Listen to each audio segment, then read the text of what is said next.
She called him useless. Now she's getting dragged around like luggage? Meet Catherine. Beautiful, powerful, and totally unconscious. And the guy she betrayed? He just became the boss, with a goblin that hits harder than her dad's reputation.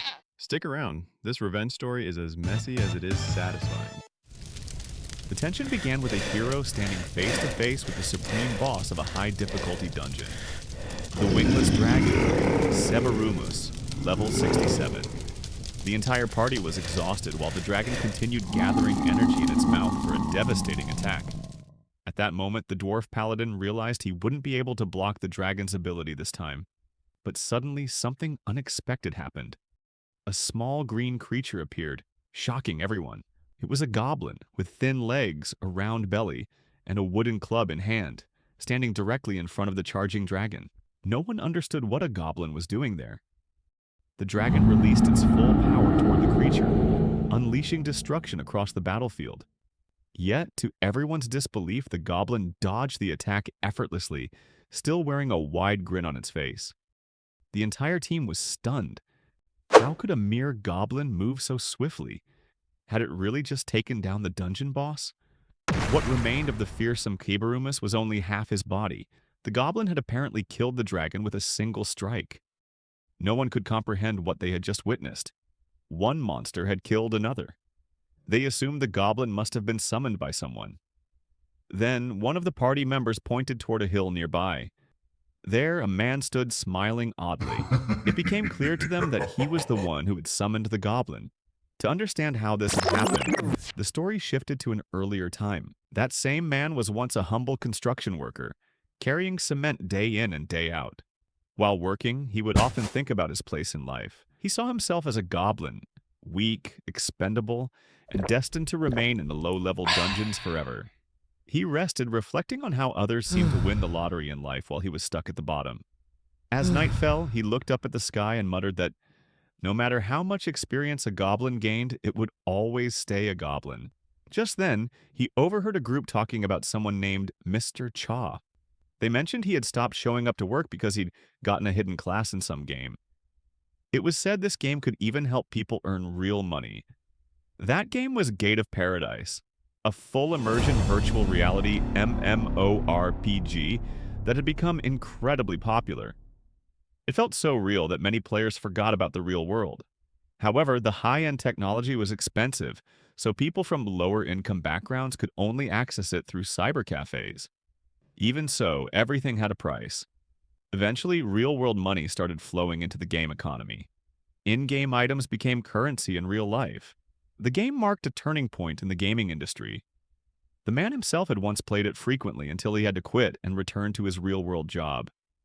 But now, he found a moment to activate his special skill, the ultimate stone mining technique. After some effort, he managed to extract 3 ores. Suddenly, he was shouting in frustration. Despite all his hard work, he hadn't achieved anything and was drowning in debt. He reminded himself that everyone is the main character in their own story, but where, he wondered, was the part where he became a legendary hero. Just then, something extraordinary happened. Suddenly, the protagonist discovered something incredible, a high-grade healing crystal. He estimated it could sell for at least 300,000. With a mischievous grin, he finally felt thankful for being a miner. As he admired the gem, a woman approached him. She was strikingly beautiful and asked if he mined there every day, suggesting that his mining skill must be exceptionally high. She explained that her group was exploring a dungeon, but their path was blocked by an enormous rock. While her teammates were strong, none of them had any mining skills. Still a bit shy, she asked if he, clearly a skilled miner, could help them out. Although he seemed capable, his level was too low to safely enter dungeons on his own. Another man from the group chimed in, assuring him they would protect him if any monsters appeared. All he had to do was follow them and gather minerals. He paused to consider the offer. Maybe if he joined them, he could gain experience and maybe even score some rare minerals. It wasn't a bad deal, but the real questions were, would he make it out alive, and could he really get a second chance in this game? Before he could overthink it, the girl gently grabbed his arm, caressed it, and began giving him several kisses. She confessed that miners were the kind of men who attracted her the most, because they always had the strongest arms, He couldn't resist her charm and finally agreed to join. After a while, they were deep inside the dungeon when he began questioning his decision. He stared at a level 7 gray wolf, realizing the monsters here were stronger and more numerous than he expected, and his own level was even lower. As the wolf lunged at him, he panicked and screamed for his mother. The girl told him not to move and activated a spell, Salamander Flame, wiping out all the enemies in one strike. She approached and asked if he was hurt. Her name was Catherine Lee, a level 39 mage. He thanked her, stunned that she had annihilated the gray wolves with just one attack.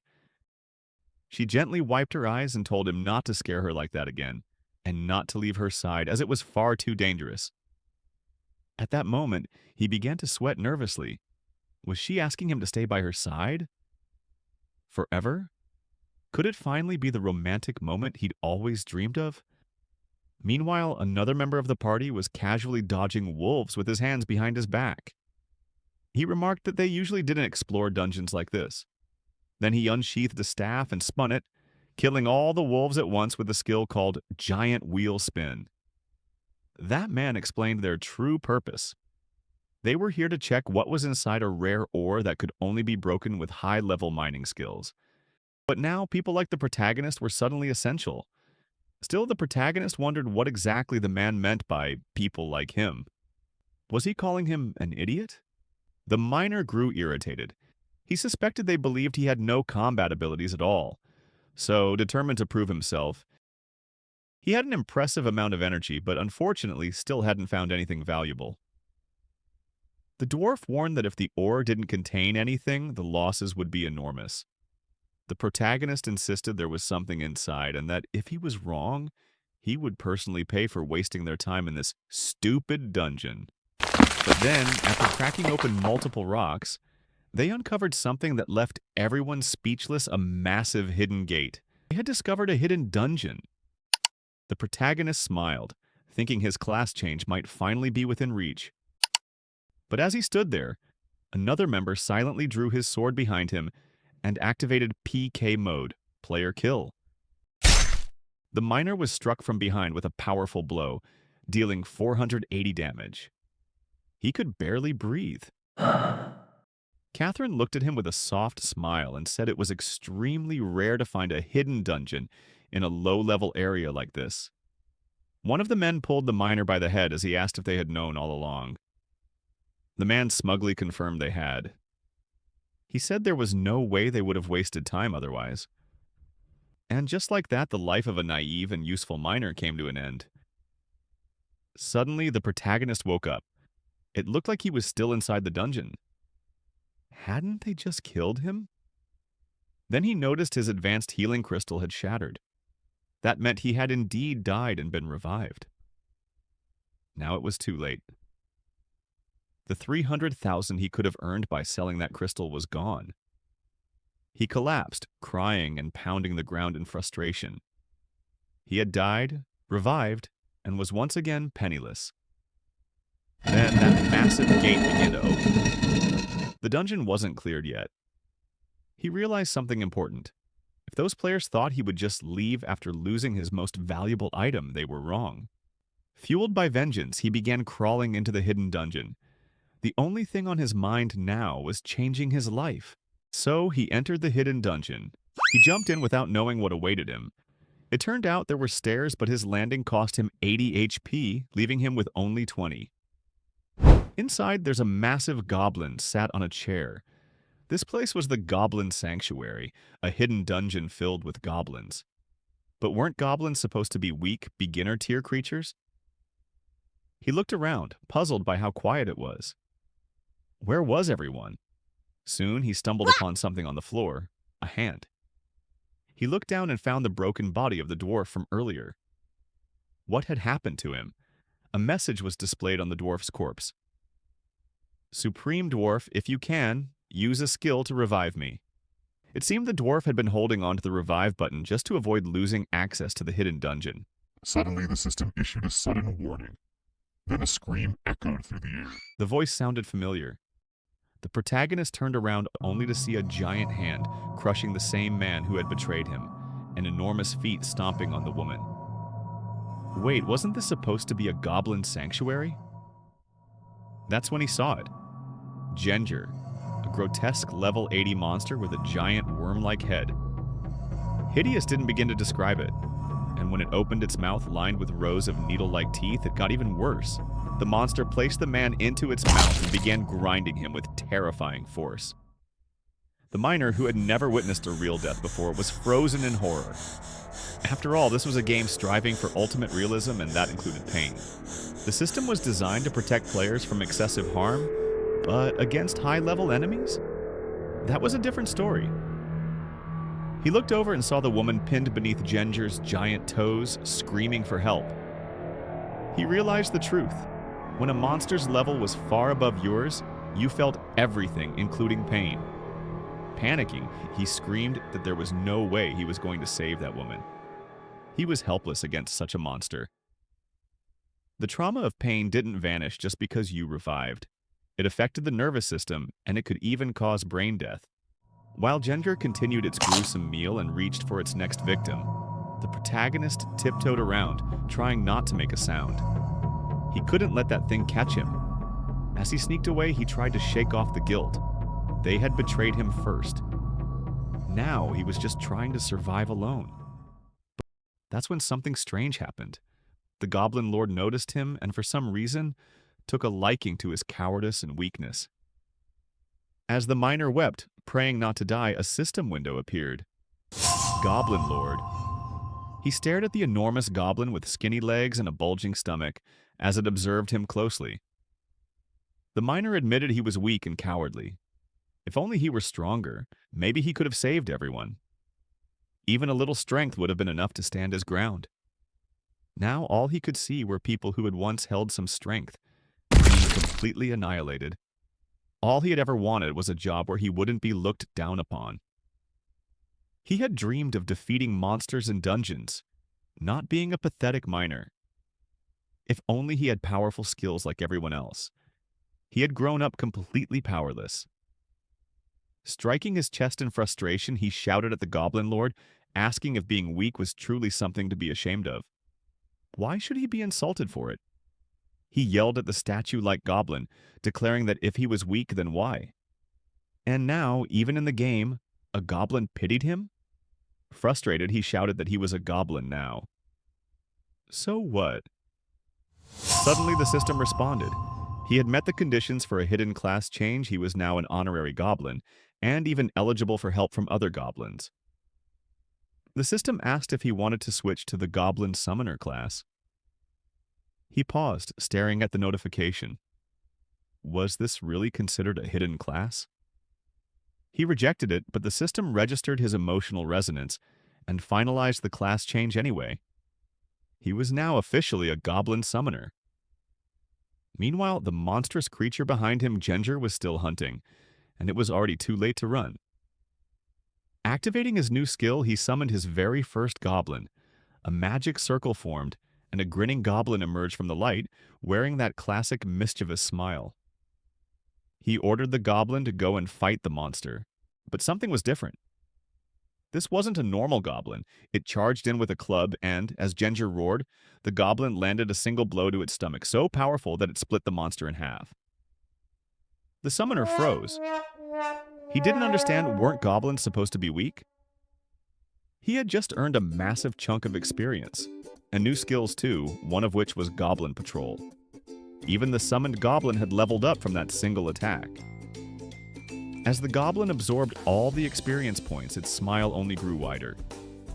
The summoner cursed in disbelief. That scrawny, grinning goblin had just hit max level. The other player, who had been slowly and painfully devoured, was completely mutilated. Catherine had been pinned under the monster's feet, watching everything helplessly. Back in the real world, Catherine began screaming. A security guard rushed over and yanked off her VR headset, but it was too late. Her condition forced her to retire from the game permanently. Back in the dungeon, the summoned goblin kept attacking, dealing absurdly high damage and leveling up repeatedly. Every strike made it stronger. The summoner called out, asking the goblin to take a break. He couldn't even keep up picking up the dropped loot. Still, he grinned uncontrollably. He was overjoyed. His inventory was overflowing with valuable items, a low-grade mana crystal, wolf claws, and many more. His name was now registered as Ken Shuso, Goblin Summoner, level 31. His stats were Strength 4.2, Agility 0, Intelligence 1, Luck 0, and 26 unused attribute points. He realized that the moment he summoned that goblin, he had cleared the hidden dungeon. Meanwhile, Ken had reached level 31. He tried to access the goblin's stats, but everything was locked. It made no sense. A low-ranking monster like a goblin shouldn't be this powerful. It had to be a bug. But if it was a bug, later at Bank Nara, a teller called for client number 36. Everything he had looted from the dungeon had totaled 97,001. Since he could convert his items to real-world cash at the bank, he lined up to sell more. He still had the heart membrane of Jir. The teller was shocked and immediately called the bank director to verify the item. Soon the director arrived, even offering him a cup of coffee. He introduced himself as the manager of Bank Naira. But the coffee was cold. Ken had only come to exchange his loot for cash. Why was he meeting the bank manager? The director explained that it would be a waste to keep all that money in a standard checking account. He offered Ken several investment options. Ken understood that investment was important. But still, could a bank manager really be this interested in his account? After all, he thought he only had 1,000,001. But he was wrong. The heart membrane of Jir, based on current market rates, was worth at least 230 million won. With just one dungeon raid, he had managed to pay off 10% of his debt thanks to that goblin. He hadn't even summoned it this time. The goblin just ran to his side on its own. Staring at the creature, Ken Shuso jokingly called it kinda cute. He had to admit it was the ugliest goblin he had ever seen. He tried to dismiss the summon, but it didn't work. Now, as they walked through the city, people began to stare. The others commented on the hideous goblin walking around town, laughing that its ugliness matched the summoner's. The goblin, however, just bounced along happily. Suddenly, someone called out. It was Peyton the Annihilator from the Evton Guild, a notoriously powerful player. This was bad. Apparently, Peyton wanted to kill the goblin. Ken tried to reason with him, shouting that the creature wasn't a monster, but Peyton didn't care. He swung his blade in a massive slash toward the goblin, and it caused 0 damage. In retaliation, the goblin struck back with a single blow, inflicting infinite damage. Despite having PK mode activated, the game's mechanics limited direct confrontation. It prevented high-level players from bullying lower-level ones. The blow shattered Peyton's body entirely.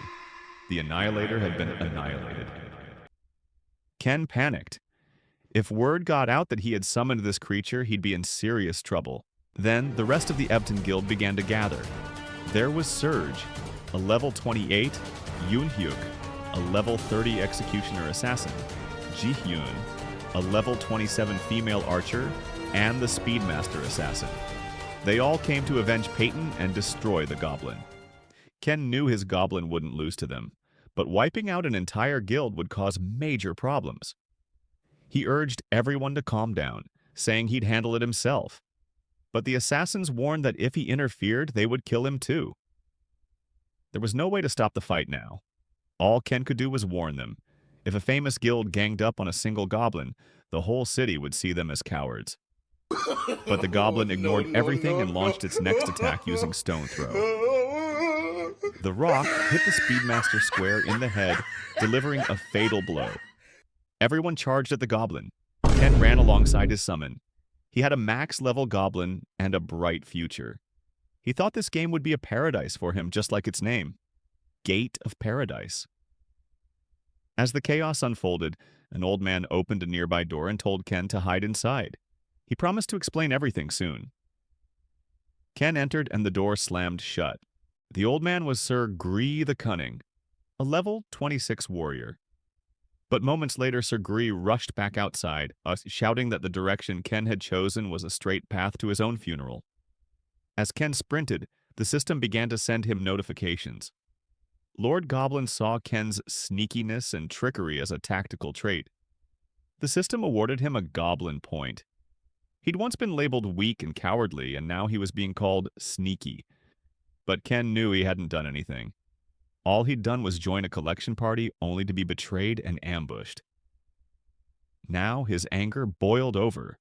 He shouted at the goblin that he was sick of being looked down on. Everyone assumed he was just another loser. But starting now, he would destroy the Evton Guild with the help of his infinitely powerful goblin. The guild continued to chase him, hopping across rooftops. One girl among them could likely take on the goblin alone, but she wasn't Yunhyuk the Darkness. She couldn't lower her guard, not after seeing what happened to Peyton, the so-called Annihilator, taken down by a single blow. Then, terrifying screams rang out. Sir Gree suddenly fell unconscious from above. More screams followed this time. A twisted laugh echoed behind him. He turned and tried to slash the goblin, but once again dealt 0 damage. He finally accepted that what he had seen before hadn't been an illusion. That goblin was truly powerful. The goblin's club was closing in. The attacker crossed his daggers to defend, but that kind of move wasn't enough to stop such a blow. Someone else blocked the attack for him. She was known as the Harbinger of Death. He couldn't believe it was this really just a goblin. How could a low-rank monster deal millions of damage? Extreme malice, the man's body was slowed by 90%, but now every hit would be a critical strike. It was a passive skill, yet it drained nearly half his total mana. He switched to a reverse grip stance, which gave him 30% more attack damage at the cost of 50% critical chance. The Archer Girl activated Wind Arrow Storm, a skill that removed all movement speed debuffs in the area. With that boost, he charged toward the goblin with 30% increased attack damage and 20% critical rate. He slashed at full speed, but the goblin stood still. 0 damage. He was stunned. How could this be? The goblin merely smiled. In a flash, the man was sent flying into a wall, taking infinite damage. Someone nearby asked who could possibly defeat this goblin in just one strike. The Archer Girl was speechless. What had just happened? Wasn't this supposed to be just an ordinary monster? The goblin just kept laughing. Then Ken stepped forward and proudly declared that he was the one who had summoned it. People questioned how a mere goblin could have so much power. After all, even Yunhyuk, wielder of the power of darkness and the strongest member of the Evton Guild, had been annihilated by a single hit from it. How could a goblin possibly be that strong? But that no longer mattered to the surviving Archer Girl. All she cared about was that the summoner now seemed furious with her. She raised her guard, asking what he wanted and what she had done to deserve this. She had no idea. Ken gave her a suspicious smile and claimed it was all her fault, for being irresistibly attractive. She called him a crazy pervert, but the distance between them closed. She tried to apologize, saying she hadn't meant it like that, but Ken pointed out that her guild was the one that attacked first. As the girl sobbed and screamed, Ken calmly told the goblin to go and make her stop crying. Below, people started noticing the commotion. It was the same crowd as earlier now. Everyone was gathering. The goblin covered her mouth. The spectators gasped. They realized the goblin had wiped out the entire Evton Guild and was now about to harm the only surviving member. They feared they might be next. Things were looking bad for the goblin summoner. He had only wanted revenge on the Evton Guild, but the situation had spiraled out of control. Ken quickly shouted at the goblin to stop and leave the girl alone. The crowd saw him shouting at the deadly goblin, still wearing basic beginner gear. He was standing face to face with the monster that had destroyed an elite guild. The goblin turned to him, pausing. The girl cried quietly. Ken also began to cry, putting on a dramatic performance and declaring that it was over. The people watching below believed he was commanding the goblin to stop. They didn't know who he was, but suddenly everyone was rooting for him. They thought he was a hero risking his life to protect a defenseless girl. Ken, baffled by their reaction, realized something. If they were all cheering for him, that meant no one knew he was the one who summoned the goblin. He decided to play the hero. Jumping in front of the goblin, he declared he wouldn't let any more harm come to the Evton Guild. He'd take care of this goblin himself. He told the goblin to let the woman go. She, still shocked, didn't understand what was happening. In Ken's mind, the scene was perfect. He was a noble hero, sacrificing himself to save a damsel in distress. He even laughed quietly to himself while covering his face. He leaned toward the girl and whispered coldly, "If you don't want to die in agony like your friends, you'd better cooperate." She nodded in fear. Then he shouted again, accusing the goblin of invading this peaceful village and bringing suffering to the people. He would no longer allow such atrocities. He activated his early game skill, Goblin Walk. A golden chain materialized and wrapped around the goblin as if enslaving it. Ken dragged the goblin by the chain, loudly condemning its crimes. He jumped down with the chained goblin, slamming its head into the ground, and continuing to drag it while onlookers watched in awe. People around him noted that this monster binding ability was highly advanced. How could a beginner-level player possess something like that? But Ken knew the truth. Goblin Walk was simply a gimmick that let him take the goblin for a walk. The system even notified him. Goblin mood has improved due to the walk. The girl now understood why the Evton Guild had been completely destroyed. The goblin's level was likely over 50. That meant the guild wasn't weak, no one would have had a chance. Ken knew he could never defeat that goblin. But with the right skills, he could at least lead it away. He activated a second skill, Feed Goblin. Taking out a piece of grilled sausage, he tossed it into the distance and declared that this was the goblin's end. Naturally, the goblin happily ran off after the food. Ken immediately shouted to close the city gates. The massive doors slammed shut, trapping the goblin outside. The danger had passed. Feigning innocence, Ken asked the crowd if everyone was all right. People began cheering and applauding him, shouting that he had saved the city by luring the goblin away. He finally felt a wave of relief. Everything had worked out. The girl approached, explaining that the other members of her guild were either dead or transported to the Resurrection Sanctuary. She was the only one who knew his connection to the goblin. She was still alive, but she promised to keep the secret. It seemed she might become quite useful.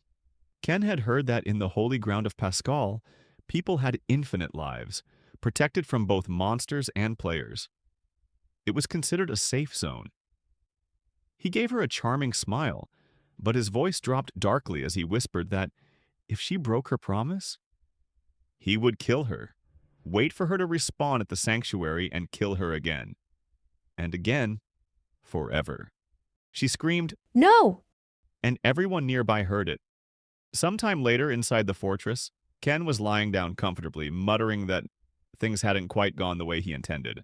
Still, as a reward for doing a good deed, he had scored himself a nice room. He was clearly proud of himself. But should he have been? He remembered how powerless he used to be. Back then, if he could have, he would have saved that pretty girl, but honestly, the only reason he wanted to save her was because she was attractive.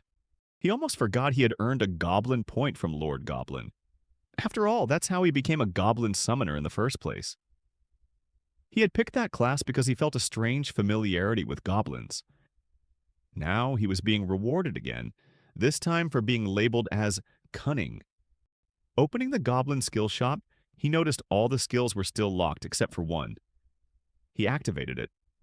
It turned out to be a regrouping ability. Suddenly, his goblin appeared in front of him, nose to nose. That's when he realized this wasn't a simple command, it was a summoning skill. If anyone found out the two of them were still working together, it would cause trouble. Just then, people outside began yelling in concern. Someone knocked and asked if he was all right. Inside, Ken panicked and begged the goblin to stay quiet or they'd both be dead.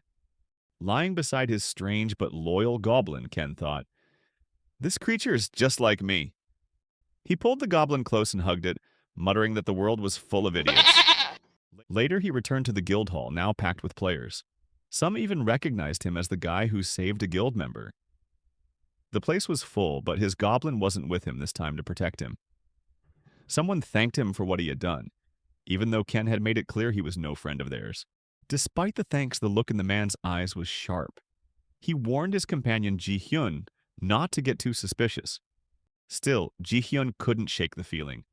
Without the goblin around, Ken was manipulating everyone. Despite their betrayal, he had helped because he needed something, and just as he expected, the Evtun Guild now owed him. He needed to move on. Fast. And they knew how to get there. He asked about traveling to Firandel, and all he needed was someone who knew the way. An old man raised his hand, claiming he knew the route, but Ken didn't trust him. He grabbed the man's sleeve and looked him dead in the eye. The old man panicked and apologized profusely. If this guy had really handled that goblin alone, he might be stronger than everyone here combined. Peyton, still nursing his pride, gritted his teeth. He knew he couldn't do anything now. If that man had attacked him yesterday, he would have died instantly just as he had promised. The starter zone was supposed to be simple. It had 5 regular dungeons.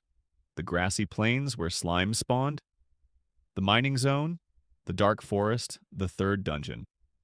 All these were public dungeons players could enter at any time. But if Ken wanted to leave the starter area, he'd need to clear a hidden dungeon one with timed openings and limited attempts. It wasn't random. It opened once a month. One player confirmed the hidden dungeon had opened just yesterday. Now Ken understood why everyone was here. Yesterday's chance had already been blown thanks to the chaos caused by the goblin. Until the next opening, they were stuck. Ken remembered that he had earned 200 million won just from one level 80 monster. But now he had to wait another month. Frustrated, he grabbed someone by the cape and asked if there was another way. Everyone was stressed, but there wasn't much they could do. As someone said, the debt was paid and they all began to leave. Ji-hyun glanced back at him while exiting. As Ken sat there deep in thought, the tavern began to close. Everyone was outside, but the goblin hadn't left. It hid nearby, watching silently and grinning. That goblin was always smiling. Suddenly, Ken felt a chill. Something was happening in the forest. The system flashed a notification. Hidden dungeon boss has appeared. What? That was impossible. The next one wasn't supposed to spawn for 30 days. But the alert was real. The raid boss portal had opened again. Everyone rushed to look. It was open, but no one could believe it. How many people are inside? Apparently none. Everyone who had completed it yesterday had already moved on to the next region. That meant the portal was available to them. Someone grumbled that they had known it all along. They knew the dungeon would open again today, but said it wouldn't for another month. It was a setup. They wanted Ken out of the way so they could enter first. Now they thought he was a fool. They tried to deny it, saying it was all a misunderstanding. Another guy walked up and asked if Ken was going in. Did they really think he was just going to stand there and do nothing? As Ken watched from the outside, he sighed and decided it was time to lay out the plan before they entered the dungeon. He explained that inside there was only a single chamber one that led directly to the dungeon boss. In other words, they would face the boss immediately upon entry. He didn't think it would be too dangerous, especially since he was lower level than most of them. After all, the old man was level 26, and Ji-hyun was level 27. Peyton the Annihilator, level 28, scoffed that the boss would be a pushover, even without their guild leader. They charged into the portal, rallying with war cries. But at the end of the group, one member wore a very suspicious smile. Meanwhile, Ken, who had kept his goblin hidden, knew it would be a problem if the others realized it was with him. So he decided to leave the goblin outside until he called for it. He didn't trust any of them. They could betray him at any moment. But he still had an advanced healing stone, the kind that restores him to full health upon reaching 0 HP. Whatever. He was the last one to enter the portal. On the other side, the scene was chaos. A level 40 Iron Giant was chasing down the team. Ken realized it was a hidden dungeon, the residence of the Iron Giant. Someone demanded to know what the old man was plotting this time. But the man claimed he had no plan at all. Ji-hyun yelled at them to run straight for the exit. Ken, however, just smirked, thinking she had to be joking. He put on a psycho-like expression and laughed loudly, saying, "You're all trying to run from a hidden dungeon?" Everyone knew hidden dungeons offered extraordinary rewards. Still, dying in-game wasn't permanent. If the boss hit them, it would only result in vomiting blood or passing out. Ken knew good rewards weren't easy to get. While the others fled, Ken stood firm facing the Iron Giant directly. He shouted that he would claim all the loot for himself. He activated Ugly Face, followed by Goblin Regroup. Meanwhile, the goblin was still outside, lying back and admiring the stars, completely unaware of the chaos unfolding. Ken screamed at the top of his lungs, calling out for the goblin to come. Just then, the Iron Giant delivered a clean punch directly to Ken's face. A light hit that still dealt 4,879 damage. Ken, or rather Kinchu as some began calling him, was dead. The others stared, thinking he was an absolute idiot. What mattered now was that this hidden dungeon was closing fast, and they had clearly underestimated the place. They now realized even hidden dungeons could unexpectedly transform, just like regular dungeons. There were 4 of them left, facing 3 active members, and the Iron Giant was preparing a massive blow. Back in the real world, Ken began to cry. He couldn't believe he died in a single hit despite being over level 30. Sure, the boss was level 40, but still, 1 attack? Then he remembered something. He had 26 unspent attribute points and had completely forgotten to use them. Because the portal had closed, he couldn't summon the goblin anymore. Worse, the loot was right in front of him. And now he'd probably lose all of it. He cursed the goblin under his breath, realizing he might lose every possible reward. Then Yoonhyuk screamed out the guild's name, announcing that the hunt had begun. And Jihyun activated her skill, Wind Arrow. It doubled the movement speed of all Team T members. The old man, ever the strategist, told them to analyze the boss for weaknesses first. With their new speed buff, even a powerful enemy wouldn't be able to react in time. Yoonhyuk and another rushed the monster. In the Iron Giant's eyes, they looked like mere insects. The monster roared. Then Yoonhyuk activated his multi-slash skill. His attack delivered 16 consecutive strikes, totaling 32 hits across the body. It was the perfect move to identify the boss's vulnerability. When the dust settled, the Iron Giant let out another roar. The total damage they dealt? 0. How is that possible? There were only 2 explanations. Either the boss's defense was incredibly high, or their attacks were too weak. The giant raised its right arm for a counterattack, but Yoonhyuk managed to dodge. He ran along the boss's arm and leapt toward its head, aiming a critical hit using his assassin skill. They had underestimated the boss. Their smaller attacks were ineffective. The Iron Giant, now with 28,200 out of 30,000 horsepower remaining, activated a new ability, Hatred of the Weak. Any attack dealing less than 5% of its max HP would be completely nullified. Only Yoonhyuk of the Shadows had the potential to land that kind of blow against a level 40 monster. But the old man disagreed. There was someone else who could deal even more damage under the right conditions. That person was Jihyun the Deathbringer, the archer. She had the Supreme Dark Arrow, a skill that consumed her HP to draw the bowstring. The more life she spent, the stronger the attack would be. One of the warriors offered to buy her time. He activated Warcry, drawing the boss's attention to himself. The Iron Giant redirected its aggro to him immediately. Watching from the side, Ken noted that the guy was actually pulling the boss toward him. He thought the man should be running instead. The Iron Giant slammed the ground with tremendous force, but the tank defended using his sword, taking only 138 damage. He had expected more. For this strategy to succeed, Peyton couldn't let his guard down. The old man pulled his hammer from his back and warned everyone not to make a single mistake. It turned out part of the damage had transferred to the old man due to the shared pain ability. That skill split incoming damage between the user and a secondary target. As the 2 tanks distracted the boss, the assassins began working to weaken its defense using passive skills. The first one activated was Weakness Elimination, a passive assassin ability that reduced enemy defense by 2%, with a chance of lowering it an additional 1% per attack. It could stack up to 5 times. Their team was strong and highly organized. For a moment, Ken actually believed they might win. This was how a real guild operated.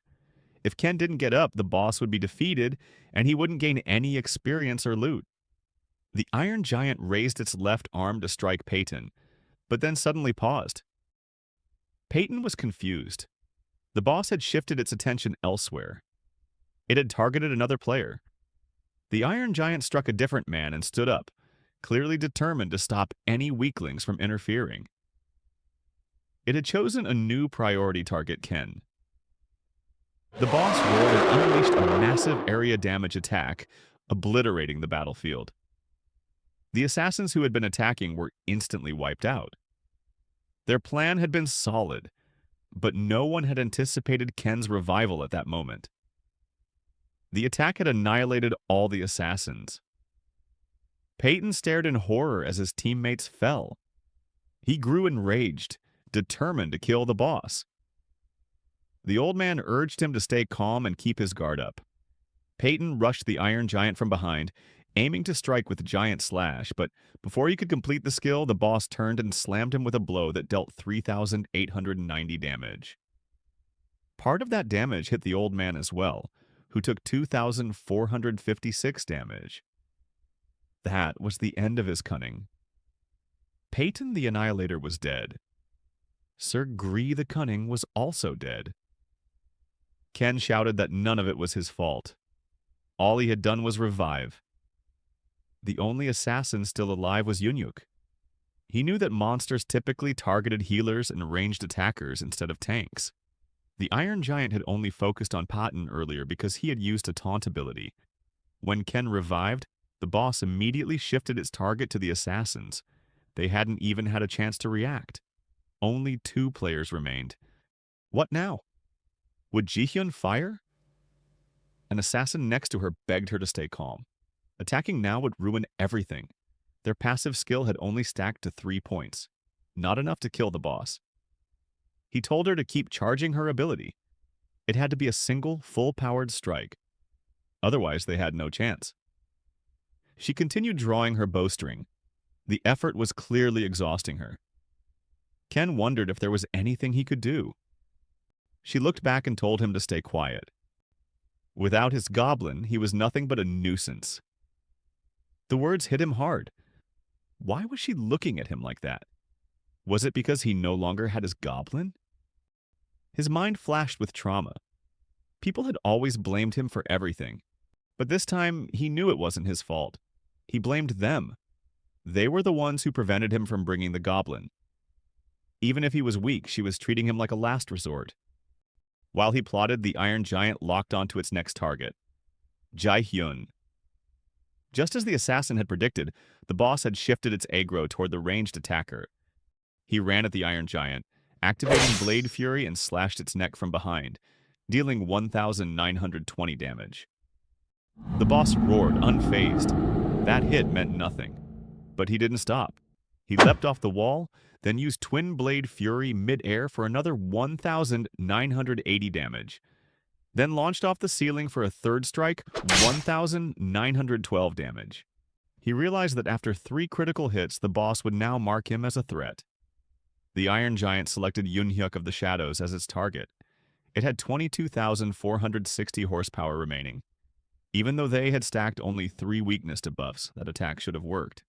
He activated Quick Evasion, granting him complete immunity to physical attacks for 3 seconds. As he shouted, "These next 3 seconds are mine!" The system interrupted him. He didn't have enough mana to activate the skill. That was the opening the boss needed. The Iron Giant punched him, launching him across the battlefield. Ken watched in horror as Yunhyuk died at the monster's feet. Ken began yelling. They were all fools. He should have stayed dead. Jihyun shouted at him, unable to believe what she was hearing. She was still pinned down, loading her ultimate shot. Ken had ruined everything by reviving. She told him the others would have won if he had stayed dead. 10 more seconds, and they would have had the boss down. But Ken would rather see them all die than let them win without him. As they argued, the boss charged. They could do nothing but scream. The Iron Giant locked onto Jihyun. She shouted that now was not the time to point fingers. Unfortunately, she hadn't finished charging. This was their only chance. As she focused on aiming, Ken began messing with the system window. She asked what he was doing. He smiled and asked a question. He was right. She couldn't move while charging the arrow. Her mind spiraled into panic. She thought he was going to do something inappropriate and begged him not to come closer. But he picked her up, slung her over his back, and began running. That because she said she needed 10 more seconds. He dodged the Iron Giant's attack. She couldn't believe his speed. Those 26 unused attribute points, he had put all of them into agility. Even an assassin wouldn't normally do that. But while he wasn't an assassin, his speed now rivaled one. That move alone earned him another Goblin point. He understood what Lord Goblin was implying. His previous argument had been wrong. Now her ability was fully charged. While he ran, he told her to fire. But aiming while being carried at high speed wasn't easy. He told her that he would charge her for every coin and potion he had spent, with 100% interest. He sprinted around the Iron Giant, circling like a tornado. The monster tried to lock onto him but couldn't. It began smashing the ground randomly, hoping to catch him. No luck. Ken leaped onto the Iron Giant's back, and Ji-hyun finally fired. The arrow was laced with death. The battle should have ended there. But the boss wasn't done. It activated its World Demolisher ability, a full area attack that struck everything in every direction. It smashed the ground with terrifying force, sending debris flying. Ji-hyun had only 1% HP left. Ken had just 100 horsepower thanks to his earlier revival. If either of them got hit, even slightly, they would die. Ji-hyun tried to aim through the debris, but it was impossible. Ken suddenly saw something. His life was flashing before his eyes. And then, something began to materialize. A hand with long claws, green skin. It was their old friend, the nearly invincible Goblin. Ken shouted in frustration, demanding why the Goblin had taken nearly a month to respond to his regroup command. As Ji-hyun tried to make sense of what she was seeing, it became clear that the Goblin had torn through the dungeon's spatial barrier to enter the hidden dungeon. Suddenly, the Goblin appeared, using its body as a shield and blocking debris that was about to crush them, taking 0 damage. The Iron Giant was determined to bury them. But Ken smiled. The final moment had come. Only now did he understand why he had been grinning ever since Ji-hyun climbed on his back. It was those thick thighs crushing his head. No doubt. Then with perfect timing, Ji-hyun fired her fully charged arrow. The blow struck the Iron Giant's chest with 22,524 damage, creating a gaping hole. The monster remained standing for a second, lifeless, then collapsed. They had cleared the hidden dungeon, Chamber of the Iron Giant. Ji-hyun leveled up from 27 to 31. Ken jumped away and leveled from 31 to 34. His only thought was to claim the loot. Everyone in the raid appeared to have survived, though Peyton still tasted blood. If the boss had been any stronger, they'd all have died. Now that things had calmed down, the others tried to discuss what had happened, but Ken was already at the loot chest, yelling at everyone to stay away. Why was he acting like that? Ji-hyun pointed out that Ken had leveled up just after the mission ended. As Ken about to open the reward chest, a system message appeared in front of Ji-hyun. She had not fulfilled the conditions to unlock the hidden class, Rukuta. Apparently, simply defeating the boss wasn't enough. You had to meet specific requirements within the dungeon. Ken figured this was just like how he earned the Goblin's favor. Advancement didn't require killing the boss, but completing the hidden conditions did. And beating the boss after unlocking the class seemed like the proper order. Still, he was curious about what that class entailed, though now wasn't the time to think about it. All he wanted was the loot. As he collected the items, the others revived. Ji-hyun reminded him that everyone had fought together, and it would be fair to share the rewards. He stroked the treasure and called it his precious like Gollum in The Lord of the Rings. One player told him to keep the loot. This was the second time he'd helped them today. But then Sir Gree approached and activated his cunning skill, declaring that he had warned them they'd need to kill Ken. Ken exploded, shouting that he knew they would betray him again. And if they wanted to fight, he had no problem with that. The loot included 3 bent iron bars, 1 pure iron, and a single item, the great bow of the Iron Giant. The problem? Ken wasn't an archer. He couldn't use it nor sell it. Still, he wanted to keep it, reasoning that everyone had something, so why not him? Yoon-hyuk urged him to stop being so greedy and give the bow to Ji-hyun. Ken smiled, saying he'd give her the bow, but only if she gave him something very precious. He was clearly implying something inappropriate. The only way others could get it was by buying it from him. Ken truly was greedy. He had endured everything just to resell the loot. Someone commented that his expression now resembled his goblins. Meanwhile, the little monster was hiding, now that they were officially in a team. Ji-hyun took the great bow of the Iron Giant. It was heavy, but hers now a non-tradable item, exclusive to archers. Ken thanked her for the trade.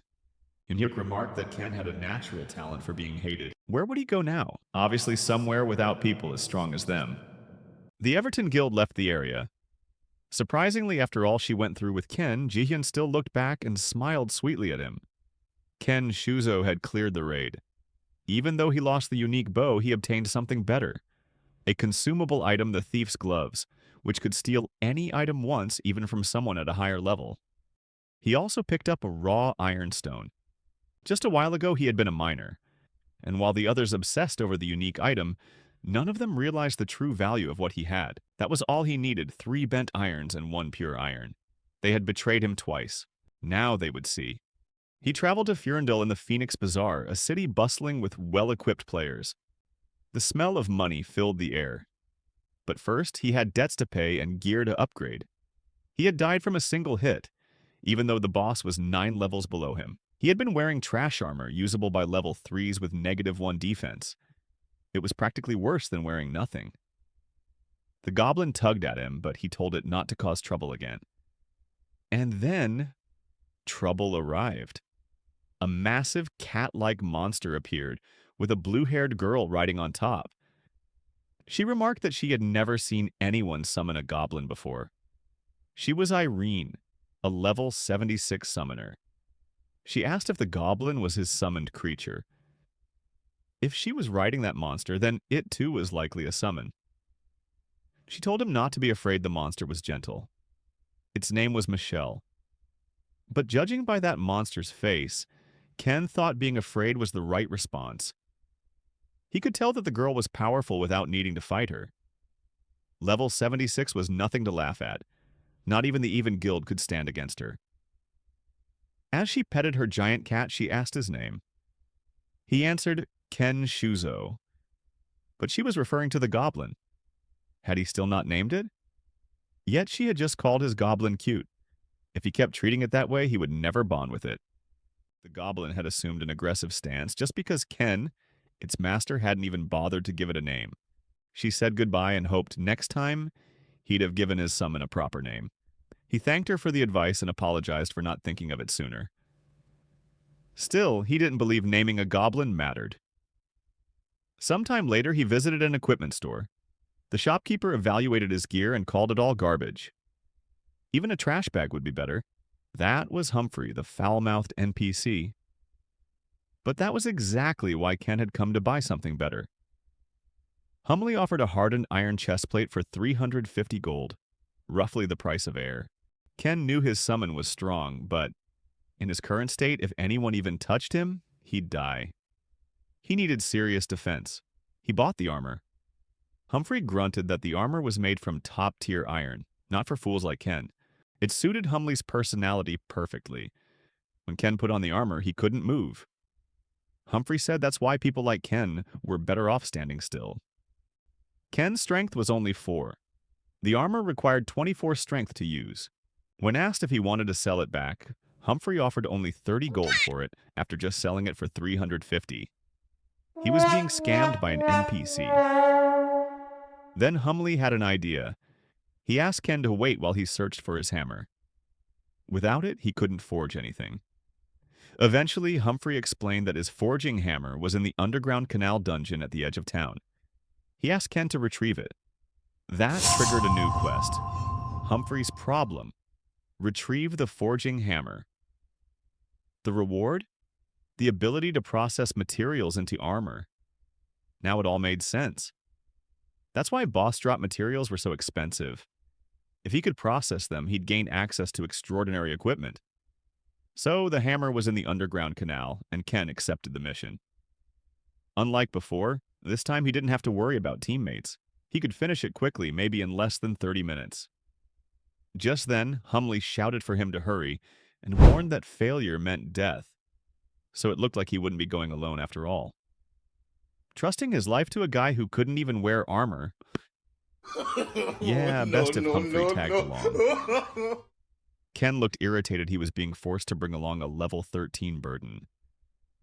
Humphrey. With a sigh, Ken hatched a rough idea. Why should he even play along with this ridiculous escort quest? Suddenly he dashed ahead, leaving Humphrey behind. He knew how NPCs worked. They would follow tirelessly, but if left too far behind, they'd just stand still. Then Ken froze. Humphrey was under attack. A rat and 2 slimes had ambushed him. Responding to Ken's command, the goblin acted into action with lightning speed, wiping out the monsters instantly. It stood proudly, sporting what looked like a smug version of a smile.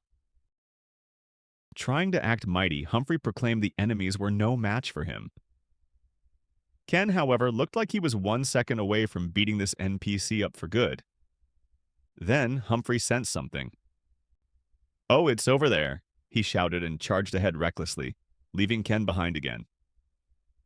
Ken quickly devised a plan to keep Humphrey safe.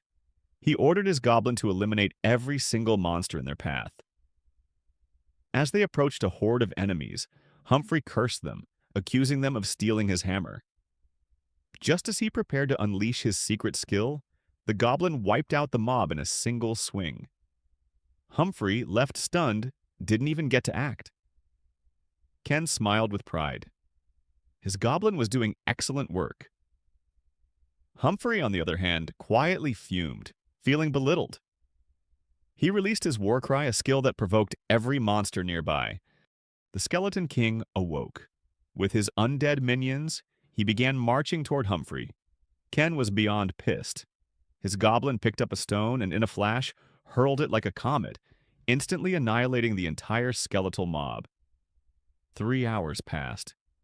Ken was exhausted from Humphrey's relentless trolling. Suddenly, a suspicious sound echoed. Humphrey shouted, warning it was a trap. 3 golden arrows flew toward them. In reflex, Ken grabbed his goblin and used it as a shield. Humphrey was struck by 1 arrow and collapsed with critical HP. A notification popped up. Humphrey was poisoned. Moments later, he died. Outside the dungeon, Ken, in furious and fuming state, stormed toward Humphrey's store. He cursed at the NPC with a twisted grin, only for Humphrey to thank him for finding the hammer. Unbeknownst to Ken, the quest had already succeeded. Humphrey explained the hammer was recovered right after they killed the first rat. With pride, Humphrey began forging high-quality armor for Ken, using the recovered hammer. At last, Ken received his first rare equipment, the blue steel light armor. As he equipped it, the sleek design caught the crowd's attention. Suddenly, a sword pierced toward Ken from behind. He narrowly dodged it thanks to investing all his stat points into agility. The attacker, a man in a suit, accused Ken of nearly killing his lady. Ken was the last person she partied with, and now she was in a vegetative state. The attacker revealed the woman was Catherine, the beautiful mage Ken met in the mine dungeon. Ken shouted in protest, claiming he was the victim they had backstabbed him. But the man remained cold, revealing that Catherine was the official heir to the great Semyoung group. As the man lunged at Ken to stab him, a shocking 0 damage appeared. Ken grinned darkly and confirmed if Catherine was truly the chairman's daughter. Semyoung Group was a globally renowned, powerful corporation. However, at that moment, the company's heiress, Catherine, lay unconscious in a hospital bed. "So, you're saying she was attacked by a level 80 monster in a hidden dungeon?" asked Catherine's personal bodyguard coldly. Ken hesitated but eventually nodded, admitting the truth. The bodyguard pressed further. "Then how did you make it out alive? You were only level 3 at the time." This was a puzzling detail considering Catherine, who had been level 40, was now in a critical condition, while the lower-level Ken had survived. In a panic, Ken explained that he had suddenly obtained a hidden class, allowing him to narrowly escape at the last second. He still couldn't grasp the severity of what had happened to Catherine. Even the world's best doctors had tried and failed to help her. Still suspicious and increasingly frustrated, the bodyguard demanded the full truth. Feeling guilty, Ken asked hesitantly if there was still a chance Catherine could return to normal.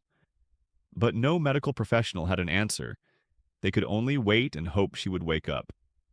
In desperation, Ken suggested something wild. What if we try healing her inside the game? The bodyguard, skeptical yet slightly intrigued, asked what he meant.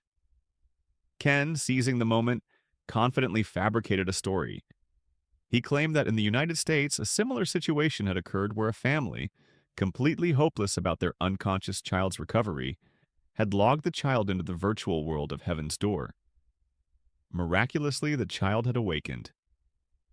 Ken passionately argued, even if the chances are slim, it's still better than doing nothing but waiting. After a tense silence, Catherine's avatar logged into the game. Ken was astonished. He couldn't believe they had actually logged an unconscious person into the game world.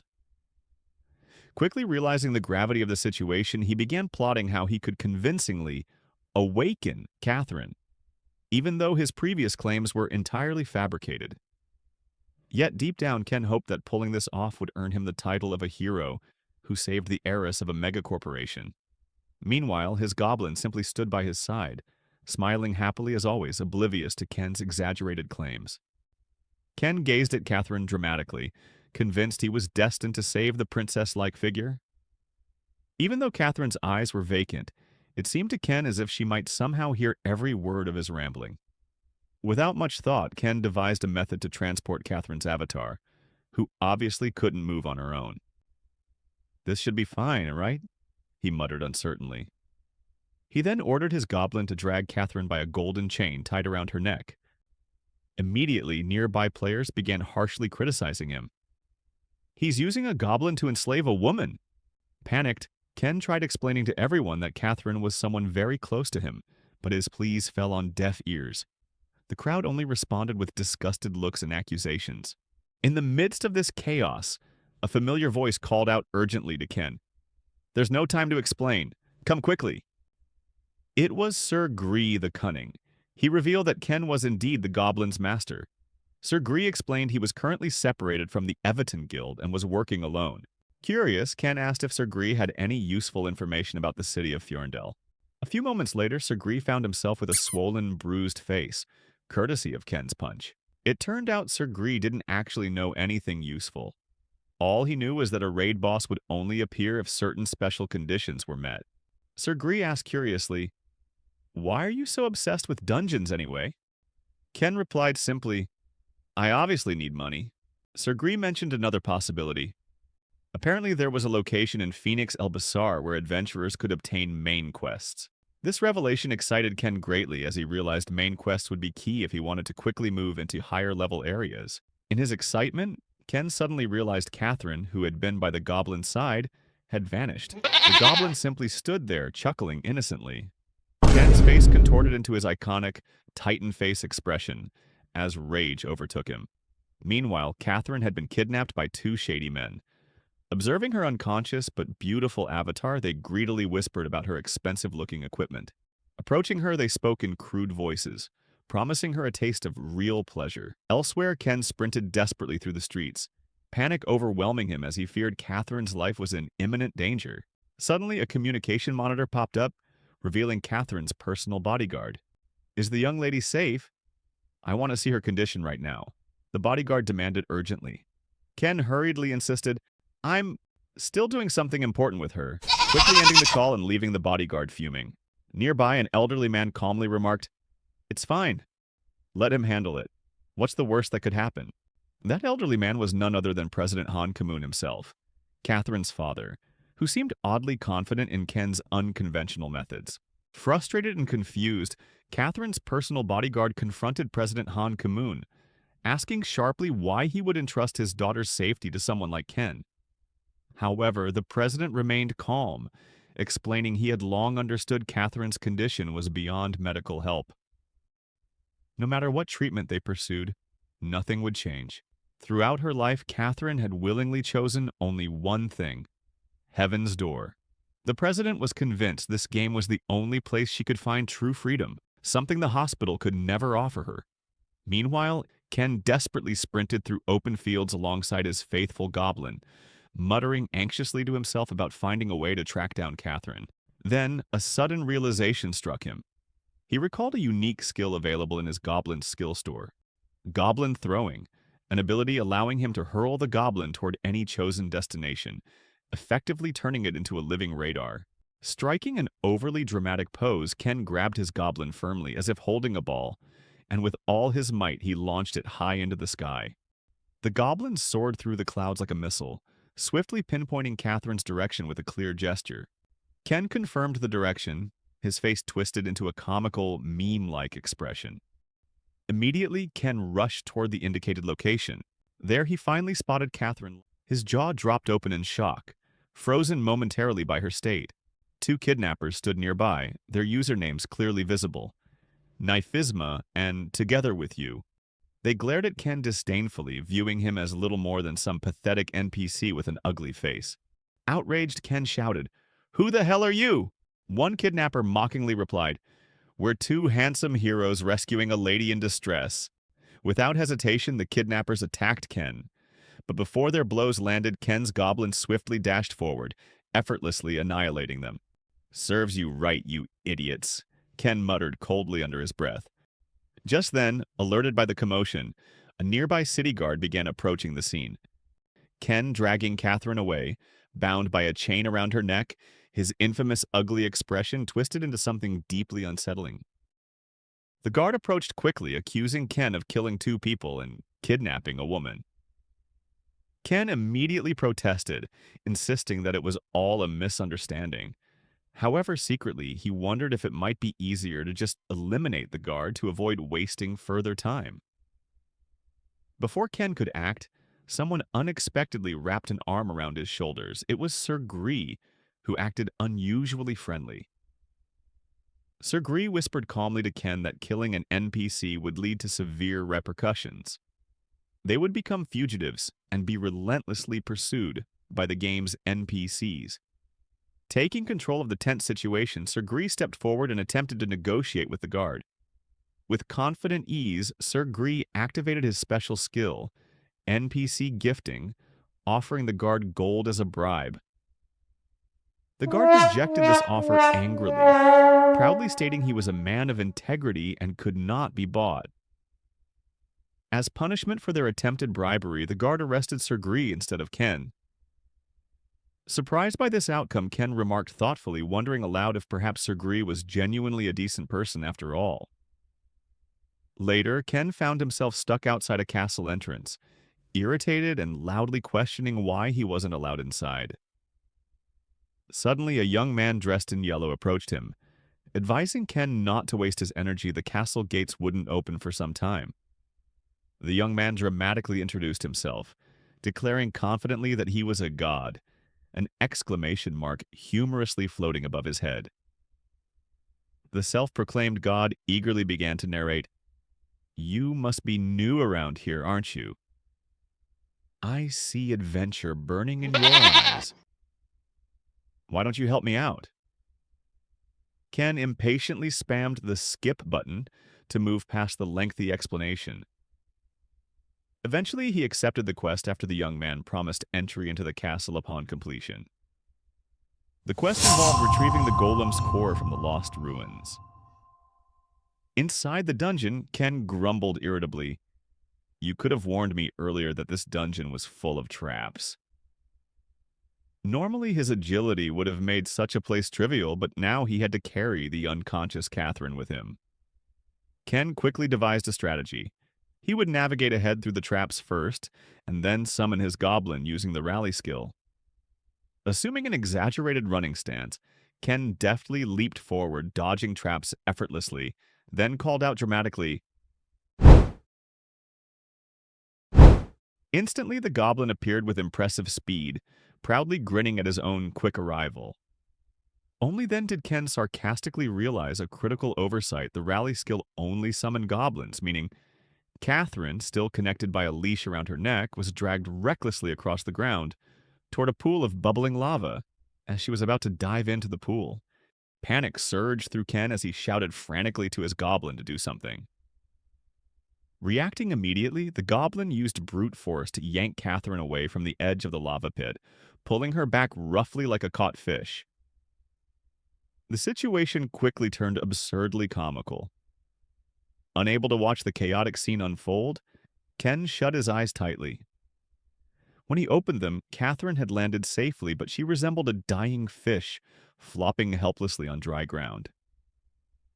Ken again began to panic, uncertain if Catherine was merely unconscious or had suffered worse. At that very moment, Catherine's mind drifted to painful memories from her past. She vividly remembered her father gripping a golf club angrily, scolding her for arriving home late after spending time with her friends. He had harshly criticized her appearance, cruelly calling her disgraceful. Catherine had begged desperately for forgiveness, promising never to repeat her mistakes.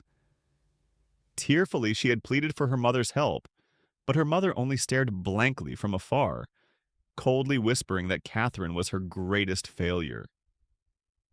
Catherine's memory abruptly faded back into the present. Ken nervously asked his goblin what to do next. Surprisingly, the goblin innocently suggested mouth-to-mouth resuscitation. Ken was startled, reminding himself this was merely a game. Still, he considered it might be worth trying, referencing Good Samaritan laws to convince himself it was still a noble act. Just as Ken prepared to perform CPR, a communication monitor appeared suddenly, startling him. Catherine's bodyguard spoke urgently, demanding updates on her condition. The bodyguard grew furious when Ken hesitated, suspecting foul play. Desperately, Ken assured the bodyguard that Catherine was safe. The bodyguard responded sharply, clarifying that he already knew Catherine's vital signs were stable. Real-time medical updates confirmed her safety. Furthermore, Catherine wore the highest-grade equipment available, specifically a dress woven from the web of the white spider, offering armor-like protection that prevented lethal damage. Relieved, Ken quietly thought, "So she isn't dead?" He quickly disconnected the call, further angering the already furious bodyguard. Turning confidently to his goblin, Ken grinned maliciously, declaring it was time to hurry straight to the boss room. From there, events became increasingly chaotic. Firstly, they faced a massive rolling sphere trap. Ken creatively utilized Catherine's body as a human skateboard, sliding past the trap effortlessly. Next, they encountered a broken bridge. Ken used Catherine like bait on a fishing line, tossing her across and using her leash as a makeshift rope to cross safely. Finally, they confronted the dungeon's ultimate challenge, the mighty golem. Enthusiastically, Ken swung Catherine as an improvised weapon against the towering creature. Unfortunately, his excitement proved excessive, causing him to accidentally fling Catherine directly into the golem's powerful punch. "Oh no!" Ken yelled, horrified at his reckless mistake. Furious at the golem for striking his precious bait, Ken failed to notice Catherine's fingers twitching slightly, hinting at returning consciousness. The golem charged forward, unleashing a devastating attack, but Ken's goblin bravely intercepted it, annihilating the enemy instantly with a single decisive strike. Proudly, Ken assumed the mission was over. However, to his horror, the golem suddenly reconstructed itself, emerging even larger and stronger. Ken hastily ordered his goblin to strike again. Once more, the goblin delivered an epic blow, completely obliterating the golem with infinite damage. Ken sighed with relief, only to see the golem regenerate again, larger and fiercer than ever. The golem lashed out furiously, its punches devastating the environment around them. Ken quickly summoned the goblin once more with the rally skill to block an incoming attack, then fled in panic as the golem rampaged violently. While frantically running, Ken realized something crucial: the golem could only be defeated by destroying its core, similar to the previous hidden dungeon boss he had encountered. Anxiety gripped him as he feared the golem would grow too powerful even for his goblin to defeat. Catherine, meanwhile, remained motionless and vulnerable in the middle of the battlefield. As the golem's colossal fist swung dangerously toward her, memories of past trauma flooded her mind again. She vividly recalled the terrifying moment when the monstrous Ginger had nearly crushed her to death. Jolted awake by these memories, Catherine's eyes flew open in terror, and she screamed at the top of her lungs, experiencing the intense fear of impending death for a second time.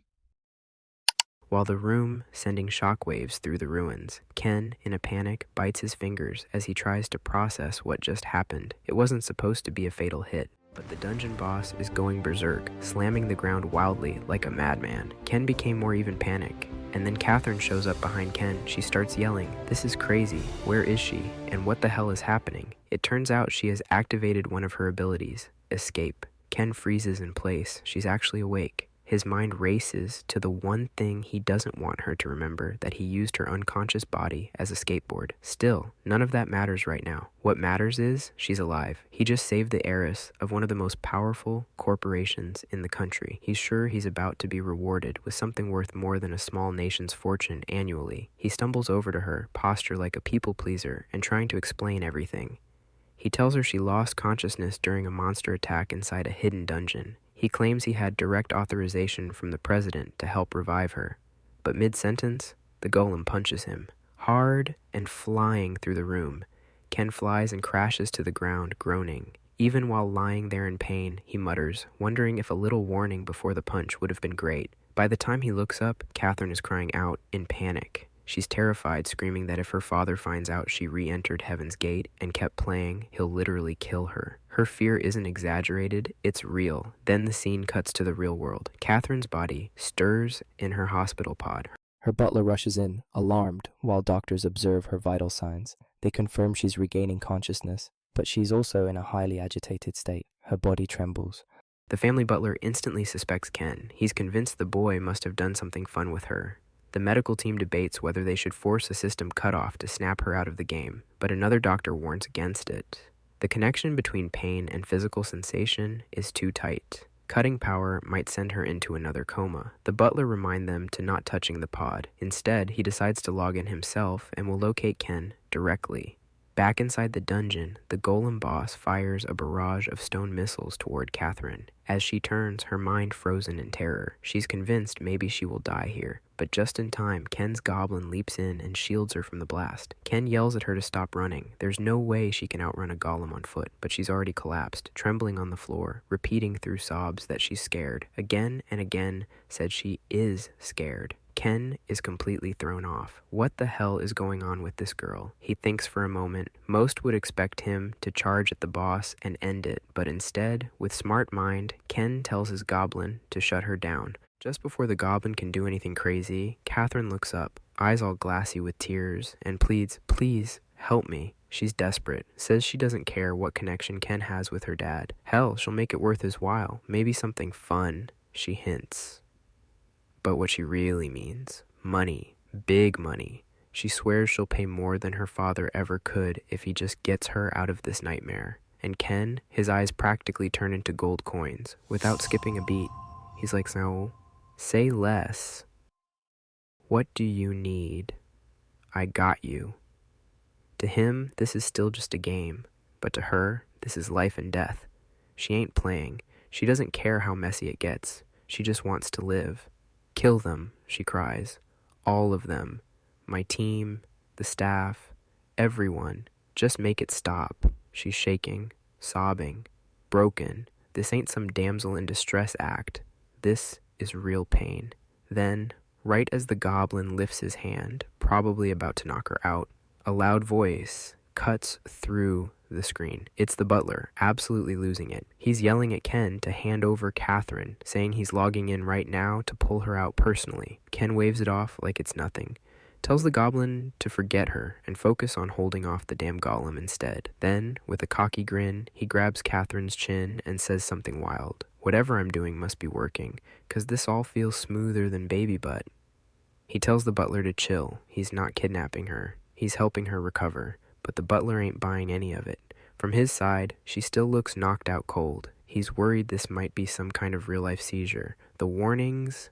Clear. Get out of the dungeon. Now the deal's over. They want Catherine back. Ken's like, yeah, no, not happening. Then, click, the connection cuts. That's when Catherine, panicking, whispers, wait, don't tell them I'm awake. I lied. Ken's pissed. You serious right now? He tells her to fork over everything she's got, or he's selling her back for a bounty. She starts crying again, begging him. Please, I'll sell all my gear. Just don't tell them. He scoffs. What, for 6,000 coins? Not worth it. And then she drops the bomb. My gear's worth 100 million. Ken's face goes blank for a second. Then he grins. All right, now we're talking. But just as he gets serious, everything goes sideways. The golem? Yeah, it's already stage 5, level 170, and now it's got 4 arms. Ken's like, yo, what? It was supposed to be dead, not evolved. The thing's so damn strong, even Ken starts running for his life. Then bam, a frost spell locks him in place. He's frozen solid. Wait, what the hell? And of course, it's Catherine again. She yells out that she can't hold the spell long, but it should buy them a few seconds to escape. Then she bolts. Now it's full panic. Ken, Catherine, and the goblin are sprinting toward the dungeon exit like their lives depend on it. Because, well, they do. But suddenly, snap! A hidden rope trap catches Catherine by the neck and slams her into the ground. She screams, help! That thing's level 170. If it hits me, I'm dead. For real. Ken stares. And then he sees something different. Back when Ken had left Catherine to die at the hands of a monster, it wasn't because he didn't care, it was because he was weak. But now things are different. He doesn't have the thing to hesitate on. He knows he has to save her. Still, he's not some hero.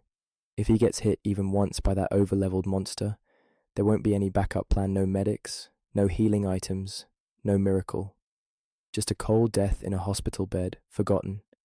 So, he turns his back and walks away. Catherine, watching him go, sees something painfully familiar. It's just like her mother who left her behind, abandoned once again. And in that instant she realizes a bitter truth. No one in this world has ever truly mean to save her. Suddenly, a massive explosion erupts. Her body is seen to be destroyed by the force, but 1,000 slashes seems like cutting the golem arms, shredded it. For a moment, it seems like Ken had come back and saved her, but no. The one who intervened was the NPC known as Shin, that means God in Korean language. Shin calmly congratulates Ken, praising him for holding out this long. Then casually, he's showing off what he can do. At last, Ken understands what's going on. This dungeon was never meant to be cleared. It was a setup from the start. Once someone was on the brink of death, Shin would appear to save them. That's the entire system's design. The boss being level 170 wasn't a mistake. It was intentional. There may not have even been a core to destroy, just an endless battle. When Ken got punched earlier, he hadn't felt real pain. That should have crippled him off. Maybe this was all scripted. Shin turns to the golem and angry towards it for harming his subordinate. Meanwhile, Ken is just relieved the overpowered NPC showed up at all. Fired up, Shin charges ahead, telling Ken to brace for impact. But before he can even react, something explodes beside Ken. Ken looks with his tightened face. As the smoke clears, Shin is looking drained up with dusting off his robe. With a smirk, he says it wasn't even enough to warm him up. Desperate, he lunges again, only to get slapped away like a ragdoll. Crashing into the floor, he finally notices something.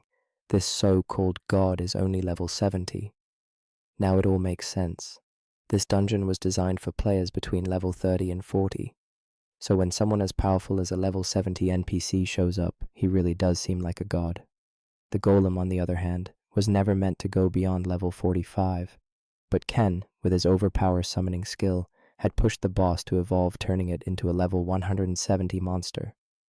While the goblin only laughs as he is the real culprit. Shin rises again, repeating that the creature isn't even enough for a warm-up. That's when Ken realizes the truth. Shin is stuck in a dialogue loop. He's immortal, he can't die, but he also can't finish off the golem. They're trapped in a cycle. But maybe Shin's appearance triggered something new. Perhaps the golem's core is now exposed. If they can find it, they might finally end this nightmare. Shin lunges again, his attacks aimed with surgical precision. He takes another hit, but stays focused, and then, from across the room, the goblin hurls a tiny stone straight at the boss with powerful impact. As it was the final blow, it's over. Shin throws out one last line, claiming the monster wasn't even a warm-up. If he hadn't shown up, everyone would have died. Lucky timing. But Ken isn't celebrating. He's still unsure if Catherine is really okay. Then, out of the corner of his eye, he sees her standing quietly to the side. Ken, however, is drowning in guilt. Leaving Catherine behind like that felt far worse than what she did to him in the beginning, tricking him into near death. At least Clown Shin fills the silence, and for that, Ken is grateful. Before departing, Shin reminds them not to dwell on him too much.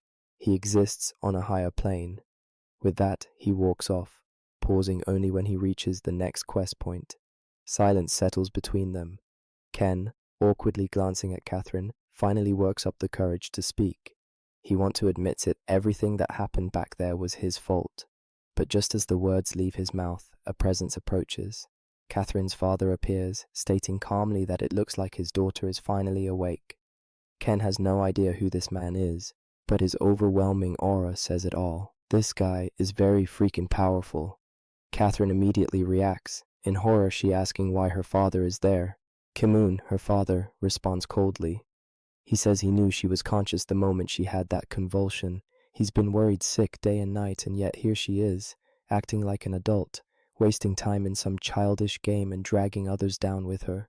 He said his thanks to Ken, and Ken's already fulfilled his promise to wake Catherine, then a generous reward awaits for him. The air turns heavy. Ken just stands there, watching. Frustration bubbles up inside him, not just at the situation, but at her too. She's walking away like a ghost, like she's already given up. No tears, no screaming, no asking to be saved. Just that dead-eyed look, like she's marching straight into hell. And the worst part, she's not asking for help because she already knows he's not the guy to give it. He's failed her before. He's failed everyone before. But maybe, just maybe, this time he can be different. "Wait," he yells. "Both of you, stop!" Even a nobody like him knows who that man is. President Han Ki-moon, head of the mighty Samyung group, worshipped by the public like some kind of saint. They call him wise, kind, the model of a perfect leader. Ken turns to Catherine, voice rising, anger and desperation clashing in his throat. If he's really that great, then why does she look like she's about to fall apart?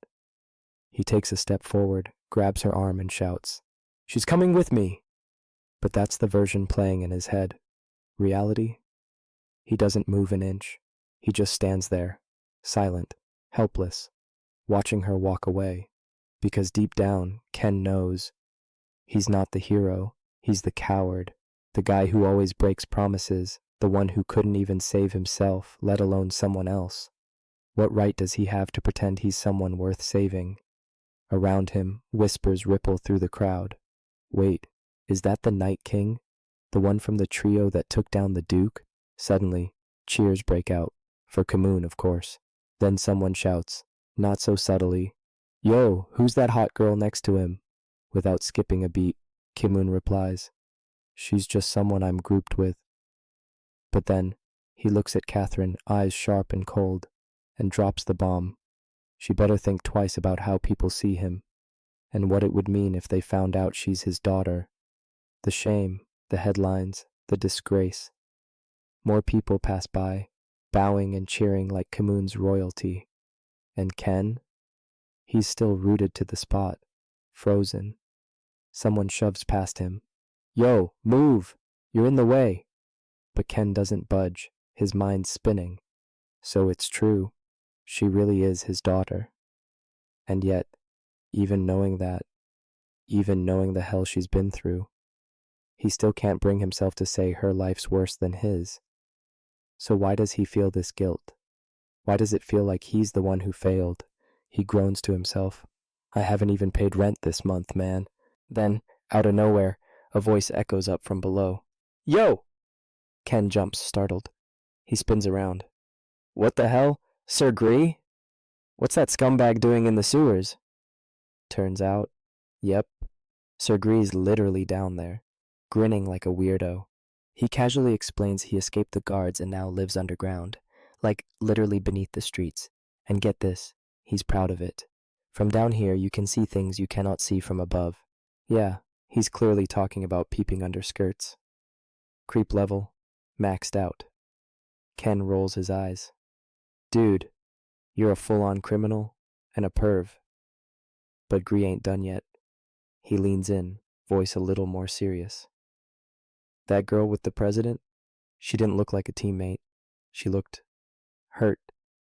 Ken narrows his eyes. You mean like she got roughed up during a fight?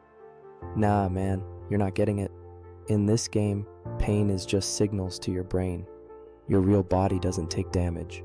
But from where I was watching, that girl, she had bruises, real world injuries. And just like that, Ken freezes. Then boom, he explodes. Hey, Kim Moon, stop right there, you bastard! The whole crowd spins toward him. Ken doesn't hold back. He accuses Kim Moon of kidnapping someone in broad daylight, calling it flat out pathetic, a damn disgrace. Kim Moon turns around slowly, cool as ice. I have no idea what you're talking about, he says calmly. You should be more careful with those kinds of accusations. Misunderstandings can be dangerous. Ken mocks him, mimicking that fake corporate tone. Oh, misunderstandings, right? Stop pretending to be some squeaky clean CEO just because you run a giant company. Then Ken goes nuclear. He throws down the bomb. She's my girlfriend. Gasps ripple through the crowd. Even Catherine, still dazed, looks shook. Ken ain't done. We've been together, all right? Like, together. You could feel the scandal explode in slow motion. People start whispering. Is that for real? No way. Yo, that's huge if true. Kimoon? Not even a twitch. Dude stone cold. I think you've mistaken me for someone else, he replies, unfazed. Now if you'll excuse me, I have things to do. He turns to leave, again. But Ken jumps in front of him. Oh, so she's not your girl? Then what is she, huh? What kind of grown man parties with a girl dressed like that? And the crowd? Yeah, bro, that's kind of sketchy. Definitely sus. Kimoon lets out a sigh. Not even worth a response. He tries to walk off. Then boom, Sergei steps out, smug as hell, acting like this is his moment. With zero shame, he throws his arms wide and announces, Name's Patrick Gree, loyal employee of the Semyong Group. Says he rushed over the second he heard Catherine, the rightful heir, was in danger. He drops to one knee, takes her hand all gentle-like, and says with a straight face, You're the future of this company. Bro, what? Catherine looks completely lost. She's just standing there like, what the hell is happening? And the crowd? Instant chaos, whispers flying. Wait, she's the president's daughter? If that's true, how the hell can we trust her to run anything? Didn't Kim Moon just say she was some rando from a party? Yeah, none of it's adding up. But one thing's crystal clear. Kim Moon's picture-perfect polished image, totally shattered. That's when Ken steps up beside him, calm but brutal. Might as well admit it, man. She's your daughter. Only card you've got left to play. He even throws him a lifeline. Look, just come clean. Say you screwed up as a dad. Own it. If you do that, I'll pretend I don't even know her. Save face. Easy. But if Kim Moon doesn't, then Ken's blowing the whole thing wide open. Kim Moon just stares, ice cold. Then, bam, he slams his foot down. His voice explodes like thunder across the plaza. Don't let yourselves be deceived by a liar like this one. Ken flinches back, stunned. What the hell kind of skill was that? The echo bounces off every wall in the city. And then Kim Moon makes his move. He points right at them. That man in the butler outfit, no ties to my company. The girl on the ground, just someone I met today. They're conspiring to destroy my name. He raises his hand, voice cold and sharp. I am Han Ki-moon, the true head of the Semyong Group. And right here, right now, I'm executing all three of them. PK mode activated. He steps forward, eyes blazing. Let me show you what happens when someone dares to claim a connection with me. Just as President Han Ki-moon's running his mouth, thinking he's untouchable, bam! A goblin knight comes out of nowhere and absolutely slams his face with a club. Dude goes flying, like cartoon-level flying, and crashes hard into the scenery. Explosion. Crowd gasps. Ken? He just smirks. He mumbles to himself real quick, warning the goblin not to blow their cover. Can't have folks figuring out he's the one behind this beatdown. So he casually activates a skill that flings the goblin into the air, makes it look like some wild creature just showed up on its own. People in the crowd are whispering, eyes wide. Yo, the King of Knights just got one-shotted. Total chaos. Then Ken walks up to Catherine, who's clearly out of it, holding her head, looking like she's about to pass out. He reaches out, tries to steady her, and she snaps, screaming at him, yanking her arm away like, "Who the hell are you? Just let me die already." Ken just smiles, totally unbothered, and says that only trash like him would bother showing up for someone like her right now. Trying to snap her back to reality, he tells her to look around, especially at her father, now lying knocked out cold, finally getting what he deserves. With a sharp edge in his voice, Ken throws in a jab, saying maybe it's time she does what she's best at, stabbing her old man in the back. Then, out of nowhere, Ken turns to the crowd and casually announces that Catherine definitely isn't his girlfriend. He says he just remembered he left something important at home, and without giving anyone time to react, he bounces from the scene. Not long after, Mr. Gurry steps in and offers Catherine a hand to help her up. Now, a little calmer, she takes a deep breath and faces the crowd. What she says next stuns everyone. She reveals that she's the daughter of the Semyong Group's chairman and that she's been abused by him ever since she was a kid. She even shows the scars to prove it, both the physical and emotional ones. And just like that, the news spreads like wildfire. The fallout is immediate. Semyong Group's stock crashes overnight, and Chairman Han Ki-moon suddenly claims he's sick and unwell. Ken watches everything unfold, sure it's the outcome he hoped for, but he can't relax. Deep down, he's freaking out. He's pretty sure Ki-moon won't let this slide and might even send someone to take him out in his sleep. Sir Gree, standing nearby, tells him to lay low. That fight with Ki-moon, it's already viral. If Ken winds up dead, everyone's gonna point the finger straight at the chairman. But Ken's not comforted. All that drama and he hasn't even gotten paid. Not a single damn coin. When Gree tries to be all optimistic, saying something good will come out of it, Ken just rolls his eyes. He's heard that crap before. Then he asks Gree where the hell he got that butler outfit. Gree sips his tea and shrugs, saying, "I stole it." And just like that, bam. Guards show up and drag Gree away for, well, being completely irredeemable. Then out of nowhere, a communication window popped up.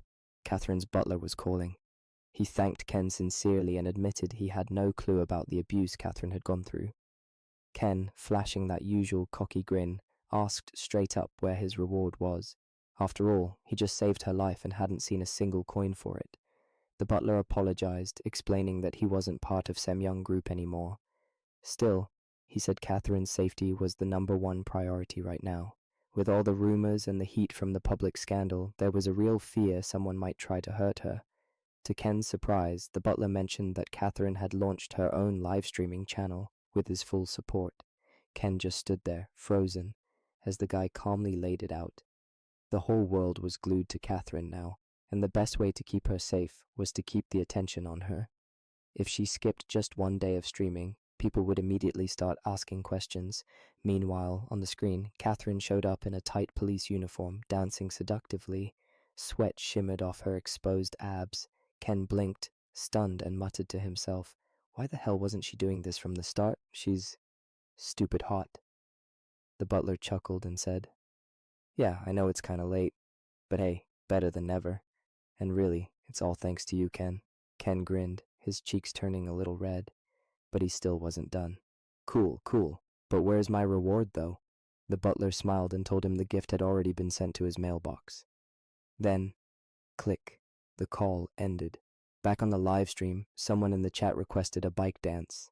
Without missing a beat, Catherine smirked and started dancing again, sweat dripping, belly showing, camera loving every second of it. Cut to Ken swaggering into the mail center, cocky as ever. He leaned on the counter and asked the mailkeeper if anything good was in his mailbox. She smiled sweetly and said, "Of course."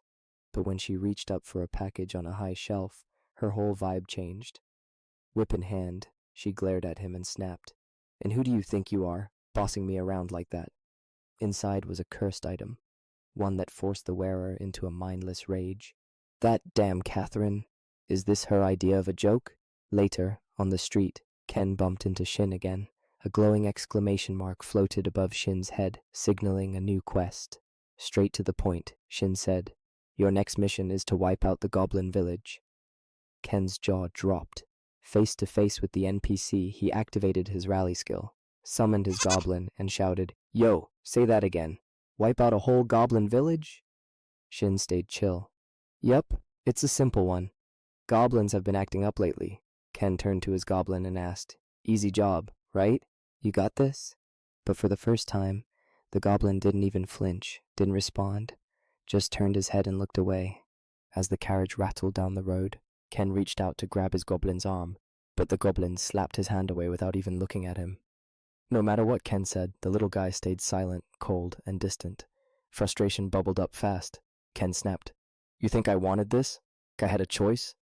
He cursed under his breath, fists clenched. Then, in the middle of his anger, a line echoed in his mind. Someone had told him once, "One-sided relationships are fragile." He reached out again, but froze. There it was, a wild goblin clinging to the back of the carriage, grinning like a little menace. Ken still in disbelief. "What the hell? Don't tell me. You still haven't subscribed to Zero Manhwa?" Ken commands his goblin to take down the wild goblin that attacked them. His goblin swings its massive club and smashes it straight into the carriage, but the wild goblin dodges in the nick of time. Without warning, the wild goblin launches itself at Ken like a flying towel and clings to his face. It bites down hard and starts yanking his hair. Ken's eyes widen as he spots his own goblin preparing to strike again. Panicked, Ken yells out, telling his goblin to chill and not go full swing, or it'll flatten him too. Suddenly, a hole rips open in the carriage wall. It's the NPC stepping in while holding guns. He points his weapon at Ken, completely ignoring the chaos. Calmly, he says, "So it was a goblin.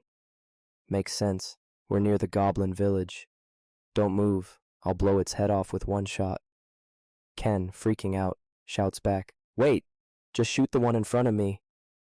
But of course, the NPC doesn't listen. He fires right at Ken's back head.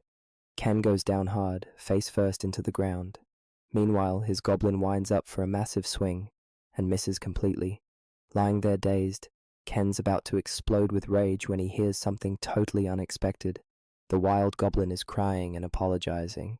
Through sobs, the creature explains it wasn't trying to hurt anyone. It just wanted to rescue his friend who got captured. Ken freezes. Wait. What? The goblin can talk? The chaos starts to settle, and Ken begins wondering if maybe, just maybe, it's because of his class. Could that be the reason why he can understand goblins?